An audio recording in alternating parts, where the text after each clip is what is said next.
nyo, dito sa Vietnam, nahanap ko na yung pinakagusto kong po. Siyempre sa Vietnam, uso yung po bo. Po beef.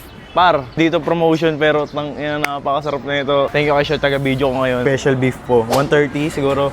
260. Medyo pricey pero promise sobrang sarap kasi. Hindi ko rin pala nasabi, yung coffee rin pala nila dito, yun din yung isa kong parang binalikan na yun. Kape Sanda. 1 special beef po. And then 3 milk, ice milk coffee. And this one. Dumating na yung pinakaantay ng sambayanihang Pilipino. Hindi na ako malakas kumain ngayon kasi nga nag-gym tayo. Pero guys, naubos ko to kagabi. Sabi ko, sige, balikan ulit natin ngayon. Oo nga. Wow. Totoo ba yan yung wow mo na yan? Totoo talaga siya. Pinilit ko kasi sila kanina. Ayaw-ayaw pa kasi sila na dito ngayon. Sabi ko, promise, try nyo. From CDO, Bisaya. Mga Bisaya dyan. Lame. Lami kayo.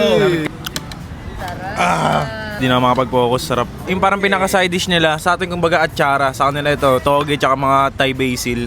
Magiging kambing ka talaga dito eh. Ako ba may hinahanap ko? Tapos, yung buncha. Gusto ko doon yung suka niya, yung parang sausawan. Kung pupunta kayo ng Vietnam, tapos yun yung titikman yun, guys, you're missing something. Ito yung order ni Sho, pancake na malutong. So, tinan nga natin loob. Banh mi.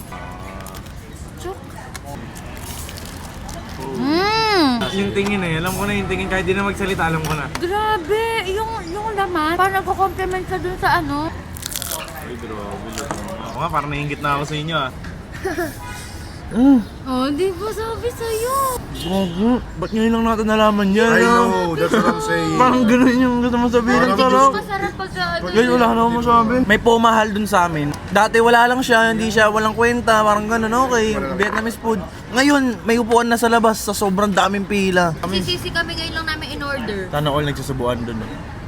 Dumating na pala yung his coffee. Nahalo na namin yung kape sabay-sabay. Times 2 nga. Kakaiba. Kakaiba.